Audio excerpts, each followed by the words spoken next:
Hey guys, welcome welcome back to my YouTube channel. तो guys, I hope आप सभी की प्रिपरेशन अच्छी चल रही होगी। आपके आने वाले ईओ एग्ज़ाम को लेकर और साथ ही आरओ एआरओ का एग्ज़ाम भी आपका होना है। तो इसी के क्रम में हम उत्तराखंड जिला सीरीज़ सॉल्व कर रहे थे, जिसमें कि हमने टोटल यूट्यूब पे 9 जिले ऐसे हैं जिनकी वीडियोस हमने देख ली हैं और साथ ही इनकी पीडीएफ आपको टेलीग्राम ग्रुप में भी मिल गई होगी। इसका लिंक आपको डिस्क्रिप्शन में दिया है। आप वहां से 9 जिलों की पीडीएफ को डाउनलोड कर सकते हैं, उनका रिवीजन कर सकते हैं और अपने नोट्स भी बना सकते हैं। तो लास्ट जिला हमने कौन सा पढ़ा था? चमोली जिला। तो लगभग आपकी जो कुमाऊं मंडल के ज़िले हैं वो कंप्लीट हो चुके हैं। एक पिथौरागढ़ वाला ज़िला है उसमें जो रह चुका है, बाकी आपके गढ़वाल मंडल के देहरादून, उत्तरकाशी और टिहरी, ये 3 ज़िले और बचे हैं। ठीक है, तो आज की वीडियो में हम चमोली ज़िले के इम्पॉर्टेंट एमसीक्यू देखने वाले हैं। आप इनको ध्यान से देखिए, क्योंकि इस वीडियो में जितने भी क्वेश्चन होंगे उनके साथ आपको उनके नोट्स भी देखने के लिए मिलेंगे, जिससे आपकी जो नॉलेज है वो और ज़्यादा बढ़ेगी, आपका रिवीजन अच्छे से हो पाएगा। तो चलिए वीडियो शुरू कर लेते हैं। जिसका भी आपको आंसर आ रहा है आप देखें और आप अंदाज़ा लगा सकते हैं कि आपको कितनों के आंसर यहाँ पर पता चल रहे हैं। पहला क्वेश्चन हमारा है, चमोली जनपद का गठन कब किया गया था? ऑप्शन नंबर हमारा डी बिल्कुल करेक्ट हो जाएगा। 1960 में चमोली जिला का गठन किया गया था। साथ ही आपको पता होना चाहिए उत्तरकाशी, पिथौरागढ़ और चमोली, ये तीनों ही जिले 1960 में स्थापित किए गए थे, गठन इनका हुआ था। ठीक है, तो पौड़ी का हिस्सा पहले चमोली रह चुका है। कभी आपसे क्वेश्चन पूछते हैं कि चमोली पहले किस जिले का हिस्सा था, तो पौड़ी गढ़वाल का वो हिस्सा था। चलिए नेक्स्ट क्वेश्चन देखते हैं। नेक्स्ट क्वेश्चन में हमसे पूछा है, चमोली जनपद का मुख्यालय कहाँ पर स्थित है? चमोली जनपद का मुख्यालय पूछा है, आपको अंदाजा लगाना है कौन सा आपका राइट आंसर होगा। बिल्कुल आप करेक्ट सोच रहे हैं, ऑप्शन सी बिल्कुल करेक्ट हो जाएगा, गोपेश्वर। इसके नोट्स देख लेते हैं। 1970 में चमोली जिले का जो मुख्यालय है वो गोपेश्वर को बनाया गया, लेकिन 1970 तक चमोली जिले का मुख्यालय चमोली था। पर 1970 में जो बाढ़ आई थी तो उसके कारण चमोली से गोपेश्वर में इस जिले का मुख्यालय स्थानांतरित कर दिया था। ठीक है, इतना आपको पता होना चाहिए। साथ ही गोपेश्वर के बारे में एक और बात है कि गोपेश्वर उत्तराखंड का एकमात्र ऐसा स्थान है जहाँ पर ना ज़्यादा ठंडी पड़ती है और ना ही ज़्यादा गर्मी पड़ती है। ठीक है, अगला क्वेश्चन है, निम्न में से चमोली तिब्बत चीन के बीच स्थित दर्रा कौन सा है? चमोली और तिब्बत के बीच का जो दर्रा है वो बताना है कौन सा है। कालिंदी, मार्चियोक, चोरहोती या फिर बाराहोती? तो करेक्ट आंसर इसका हो जाएगा चोरहोती। ऑप्शन सी बिल्कुल करेक्ट हो जाएगा। यहाँ पर आप देख लीजिए, चोरहोती जो है चमोली और तिब्बत के बीच का दर्रा है। कालिंदी चमोली और उत्तरकाशी के बीच का दर्रा है। मार्चियोक चमोली और पिथौरागढ़ के बीच में है और बाराहोती भी चमोली और पिथौरागढ़ के बीच का एक दर्रा है। तो आपको उत्तराखंड के सभी दर्रे पता होने चाहिए, किन किन जिलों या फिर अन्य अंतर्राष्ट्रीय सीमाओं पर अगर आप वो दर्रे बनाते हैं वो सब आपको पता होने चाहिए।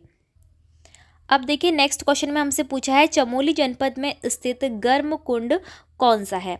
ये सभी यहाँ पर गर्म कुंड के नाम लिखे हैं, लेकिन हमें बताना है कि चमोली में कौन सा स्थित है। गंगनानी कुंड जो कि उत्तरकाशी में है, तप्त कुंड ये चमोली में है। ठीक है, ऑप्शन बी आपका करेक्ट हो जाएगा, चमोली में है तप्त कुंड। गौरी कुंड की बात की जाए तो रुद्रप्रयाग में है और भौरी अमोला कुंड कहाँ पर है? रुद्रप्रयाग में है। ठीक है, कुंड भी आपको पता होने चाहिए तालों के साथ साथ। नेक्स्ट क्वेश्चन में हमसे पूछा है, भारत का प्रथम सीमावर्ती गांव कौन सा है? पहले जो माणा गांव था उसको पहले भारत का अंतिम गांव कहते थे, लेकिन अब इसको प्रथम गांव कहते हैं।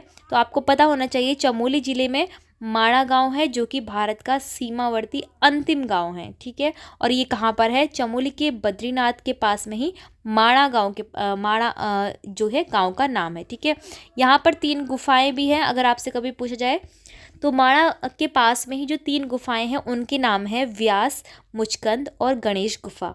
व्यास गुफा, मुचकंद गुफा और गणेश गुफा। फ्रेंड्स, कभी कभी हमसे पूछते हैं कि जो माणा गांव है उसका पौराणिक नाम क्या था? तो माणा गांव का पौराणिक नाम था मणिभद्रपुरी। यहाँ पर केशव प्रयाग भी है। केशव प्रयाग पंच प्रयागों में एक प्रयाग है, जिसका आपसे संगम पूछेंगे किस किस नदी पर संगम है, तो सरस्वती और अलकनंदा नदी का संगम यहाँ पर होता है। ठीक है, और अब आपके पास है क्वेश्चन नंबर 6, कौन सा दर्रा चमोली और बागेश्वर को जोड़ता है? लातूधुरा, श्रृंगकंठ, लास्पा या फिर सुंदरढूंगा? तो ऑप्शन डी आपका बिल्कुल करेक्ट हो जाएगा। सुंदरढूंगा दर्रा चमोली और बागेश्वर के बीच में है। अन्य जो दर्रे हैं यहाँ पर लिखे हुए, सुंदरढूंगा, चमोली बागेश्वर, लातूधुरा चमोली और पिथौरागढ़ के बीच में है। श्रृंगकंठ दर्रा हिमाचल प्रदेश और उत्तरकाशी के बीच में है। ठीक है, श्रृंगकंठ दर्रा। हमसे ये भी क्वेश्चन पूछ लेते हैं कभी कभी कि उत्तराखंड का जो सबसे उत्तरी दर्रा है वो कहाँ पर है, तो वो हिमाचल और उत्तरकाशी के बीच में है। लास्पा दर्रा है जो कि चमोली और पिथौरागढ़ के बीच में है। अब अगला क्वेश्चन हमसे पूछा है कि चमोली स्थित अत्रि मुनि आश्रम के निकट कौन सी नदी विशाल जलप्रपात के रूप में गिरती है? चमोली में कौन सा आश्रम है? अत्रि मुनि आश्रम है। और यहाँ पर कौन सी ऐसी नदी है जो बड़ा सा झरना के रूप में गिरती है? तो करेक्ट आंसर हो जाएगा ऑप्शन सी, बालखिल्य नदी। बालखिल्य नदी करेक्ट आंसर है। इसी के साथ साथ चमोली में एक और वाटरफॉल है जिसका नाम है वसुंधरा जलप्रपात। इसको वसुधारा जलप्रपात भी कहते हैं और ये कहाँ पर स्थित है? माणा गांव के पास में ही स्थित है। क्वेश्चन नंबर 8 में पूछा है राज्य की सबसे ऊंची पर्वत चोटी कौन सी है? उत्तराखंड की सबसे ऊंची पर्वत चोटी कौन सी है? नंदा देवी पश्चिमी। ऑप्शन नंबर बी यहाँ पर करेक्ट होगा। पूर्वी पे आप करेक्ट नहीं करेंगे, नंदा देवी पश्चिमी इसका करेक्ट आंसर होगा, क्योंकि इसकी ऊंचाई है 7,817 मीटर। ठीक है, ऊंचाई भी आपसे पूछते हैं।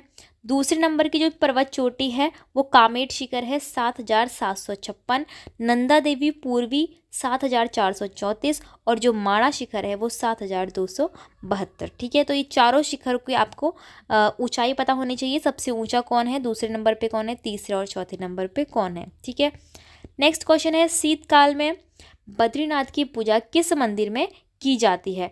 जब ठंडियों का समय आता है तो बद्रीनाथ मंदिर में पूजा कहाँ पर की जाती है? पूजा है, ऑप्शन हमारे पास है योगदान बद्री, भविष्य बद्री, नरसिंह बद्री या फिर नरसिंह मंदिर या फिर इनमें से कोई नहीं।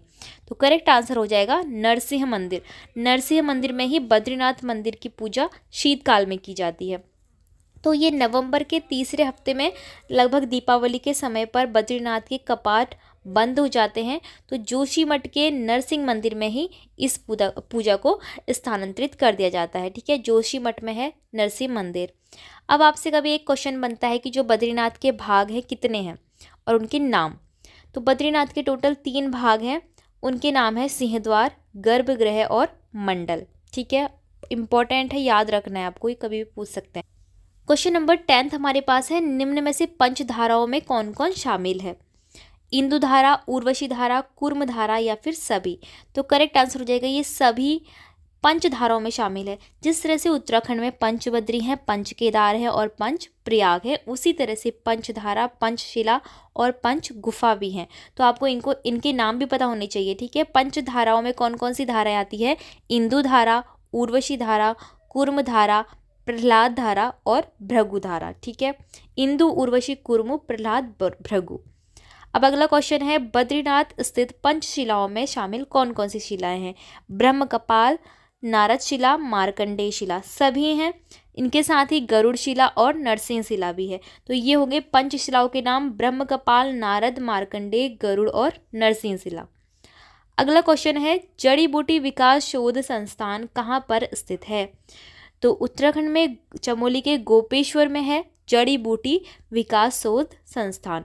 ठीक है, आप ऐसे याद कर सकते हैं, जड़ी बूटियाँ कैसी होती है, हमेशा गोपनीय होती है, छुपी हुई होती है, हमें उसे ढूंढना पड़ता है, तो गोपेश्वर में स्थित है। ठीक है, और इसकी स्थापना हुई है 1989 में, जड़ी बूटी विकास शोध संस्थान। अगला क्वेश्चन है, नौठा कौदिक संबंधित है। नौठा कौदिक किस बद्री से संबंधित है? तो आपने पढ़े होंगे पंच बद्री। उत्तराखंड के 5 बद्री के नाम आपने सुने होंगे, विशाल बद्री, आदि बद्री, योगदान बद्री या फिर वृद्ध बद्री। तो करेक्ट आंसर इसमें हो जाएगा आदि बद्री, जो कि कहाँ पर स्थित है?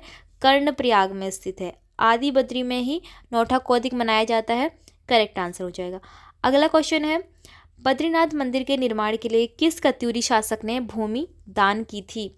बद्रीनाथ मंदिर का जो निर्माण है वो उत्तराखंड के कत्यूरी द्वारा करवाया गया था। लेकिन वो कौन से कत्यूरी शासक है, नाम बताना है। ऑप्शन बी हमारा बिल्कुल करेक्ट हो जाएगा, ललित सूर्यदेव के द्वारा। ठीक है, इंपॉर्टेंट क्वेश्चन है, आपको याद रखना है इसे। ठीक है, तो ये मंदिर का निर्माण किसने करवाया था, ललित सूर्यदेव ने।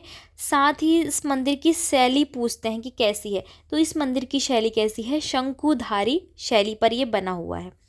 अगला क्वेश्चन है, गोचर मेले की शुरुआत किसके द्वारा की गई थी।